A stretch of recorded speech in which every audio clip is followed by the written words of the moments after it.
ఒక బస్సు అందులో 45 మంది మాత్రమే కూర్చునే వీలుంటుంది. కానీ ఎక్కేది మాత్రం అంతకు రెట్టింపు. రోజుకోసారి బస్సు పలకరించే మారుమూల కుగ్రామం సంగతి కాదు ఇది. సాక్షాత్తు హైటెక్ సిటీ పరిసర ప్రాంతాల్లో కనిపించే సాధారణ దృశ్యం.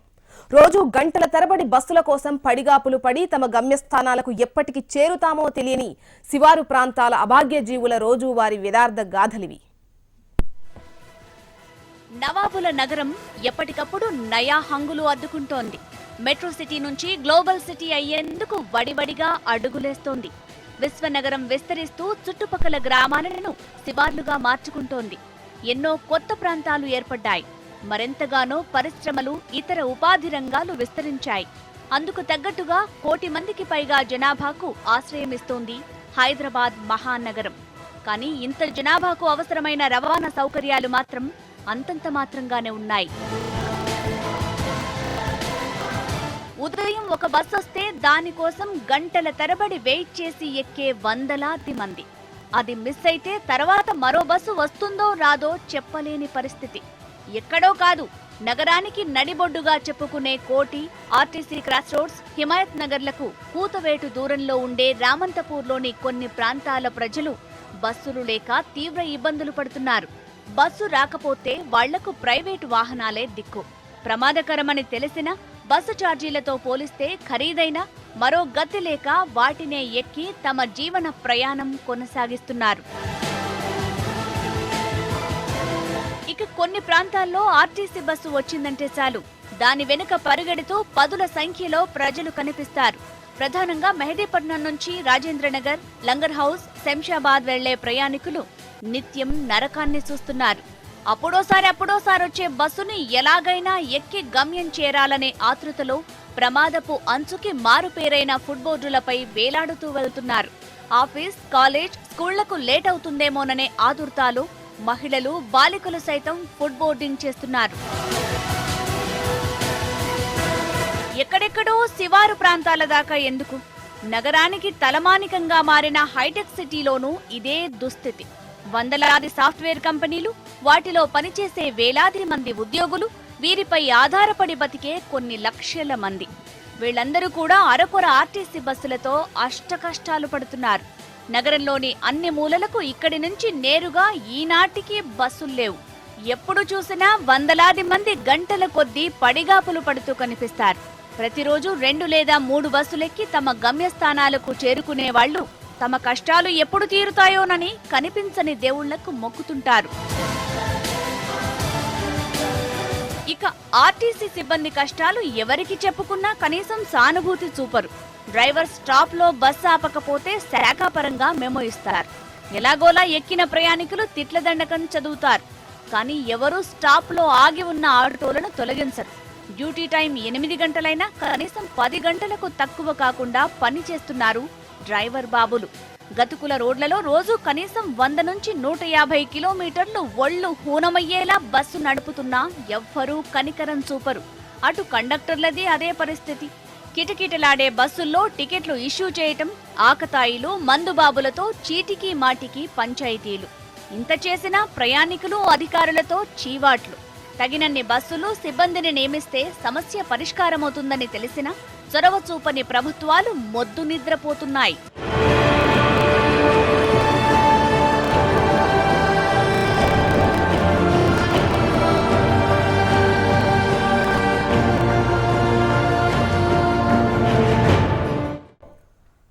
హైదరాబాద్ శివారు ప్రాంత కూలీలు తగిన రవాణా సౌకర్యాలు లేక నిత్యం అవస్థలు పడుతున్నారు. రోడ్డెక్కితే కాని డొక్కాడని బతుకులను సమయానికి రాని బస్సులు మరింత దుర్భరం చేస్తున్నాయి. టైంకి చేరుకోవాలి అనే ఆతృతలో షేరింగ్ ఆటోల్లో సామర్థ్యానికి మించి ప్రయాణిస్తూ ప్రమాదాల బారిన పడుతున్నారు. నగరంలోని పలు ప్రాంతాల్లో ఉన్న లేబర్ అడ్డాలకు చేరుకునే కూలీల బస్సు కష్టాలను మా ప్రతినిధి ప్రశాంత్ అందిస్తారు.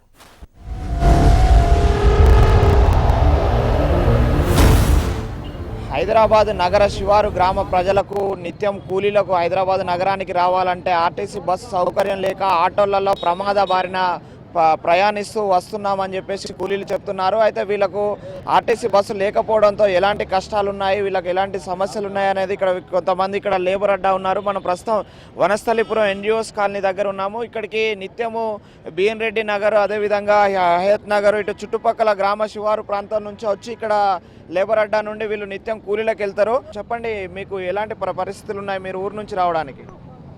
అలా మేము ఊరి నుంచి రావడానికి అంటే ఒక్కొక్క టైంలో అయితే బస్సులు ఉండవి, అదే ఆటోలో ప్రయాణిస్తున్నాం మేము ఎక్కువగా. ఇంకోటి ఏంటంటే మేము ఎక్కడికైనా పనికి వెళ్ళినా కానీ గలీలో బస్సులు ప్రయాణంగా టైంకి ఉండకపోవడంతో మేము మొత్తం ఆటోలోనే వచ్చేస్తున్నాం అన్న. మేము రావాలంటే 3 కిలోమీటర్లు నడుచుకుంటూ రావాలని ఇబ్బంది అవుతుంది. బస్సులు టైంకి వస్తలే. పొద్దున్న 8 గంటలకి ఒక బస్సు వస్తుంది ఎక్కడ ఇంజాపూర్ తులసిపల్లి కాళ్ళ నుంచి. వీడికి రావాలంటే ఆటో ఉండవు, సరిగ్గా నడుచుకుంటూ వస్తున్నాం. ఇక్కడ పని దొరకక పైసలు లేక బాధపడుతున్నాం. ఒకరోజు పనికి పోతే ఆ మేస్త్రి పైసలు లేకపోతున్నాడు. ఇంట్లో ఫ్యామిలీ చాలా ఇబ్బంది పడుతున్నారు, రూమ్ కిరాయి కట్టలేకపోతున్నాం. ఇది ఎందుకు మా బతుకనుకుంటే మా పిల్లలు తిట్టుకుంటా బతుకుతున్నాం ఇంట్లో. నేను 5:30 నుంచి వస్తుంటా. పని ఒక రోజు ఉంటే 2 రోజులు లేకనే ఉంటుంది. అది కాక బైకులు ఉన్న దాని లేక అన్ని ఇబ్బందులే. బస్సులు సక్రంగా లేవు. ఆటోలోకి వస్తే దానిలో 2-3 ఎక్కడానికి మళ్ళీ ఎవరో ట్రాఫిక్ పోలీసులు వాళ్ళు ఇలాంటి పట్టుకుంటారు. ఏదో ఒకటి ఇబ్బంది అయితేనే ఉంది. ఆటోలలో ఇబ్బంది అవుతుంది, చాలా ఇబ్బంది, రిస్క్ అవుతుంది. ఆటోలో నుంచి యాక్సిడెంట్ అయినా ఎవరు కట్టించడం అవ్వలేదు. మాకే దిక్కు. కనీసం లేబర్ కార్డులు ఇచ్చి నెలకింత మనిషికి ఎవరికైనా ఇంత ఎవడు ఇయ్యడు. బస్సులో కేసీఆర్ గవర్నమెంట్ బస్సులు వేపిస్తాం, అది వేపిసి చేస్తున్నా ఎవడు వేయట్లేదు. పెద్దలు వాళ్ళ జాగాలో వాళ్ళే చూసుకుంటారు. మా పని ఇంత అవుతుంది, పనులు సరిగ్గా దొరకట్లేదు. ఈ డబ్బులు నోట్ల రద్దు కోసం చాలా లేబర్ ఇబ్బంది పడుతున్నారు. ఆటోకు రావాలంటే ఇంకా 20 రూపాయలు 30 రూపాయలు ఛార్జ్ అవుతుంది. లేబర్ కార్డులు కానీ ఏమన్నా ఇన్సూరెన్స్ లాంటిది ఏమన్నా మీకు ఏమన్నా ప్రభుత్వం పట్టించుకొని ఇస్తుందా? ఏం లేదు సార్, ఇప్పటిదాకా ఏం లేదు. ఇంకా మేము తొర్రూరు నుంచి వస్తున్నామండి. అక్కడ ఎనీ టైం బస్సులు ఉండవు, ఏముండవు. ఈవినింగ్ మార్నింగ్ 8 o'clock వస్తుంది, మధ్యాహ్నం 2 గంటలకు వస్తుంది.